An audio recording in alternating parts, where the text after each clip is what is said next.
বুরায়দা রাদিয়াল্লাহু তাআলা আনহু বলেন, সামিয়া রাসূলুল্লাহ সাল্লাল্লাহু আলাইহি রাজুলান, একটা লোককে আল্লাহর নবী দোয়া করতে শুনলেন।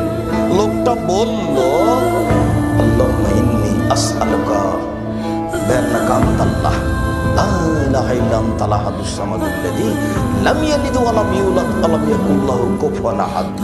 এই দোয়াটা পড়লো। তখন আল্লাহর নবী বলছেন, দা বিইসমিল আযম। লোকটা ইসমে আজম দিয়ে দোয়া করেছে। লোকটা ইসমে আজম দিয়ে দোয়া করেছে। এই যা সয়লাবে আতা, এই দিয়ে দোয়া করলে দিয়ে দেওয়া হয়। এই দিয়ে দোয়া করলে দিয়ে দেওয়া হয়। এই দিয়ে দোয়া করলে দিয়ে দেওয়া হয়। ওয়াইজা,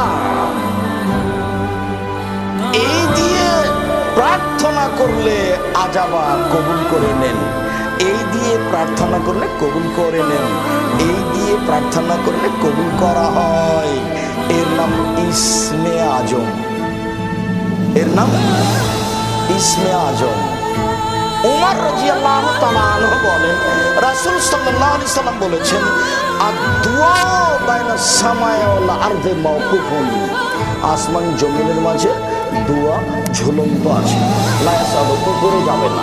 হাত্তা তুসাল্লি আলা নবিকা, যতক্ষণ পর্যন্ত তুমি তোমার নবীর উপরে দরুদ না পড়ো, দোয়ার উপরে যাবে না,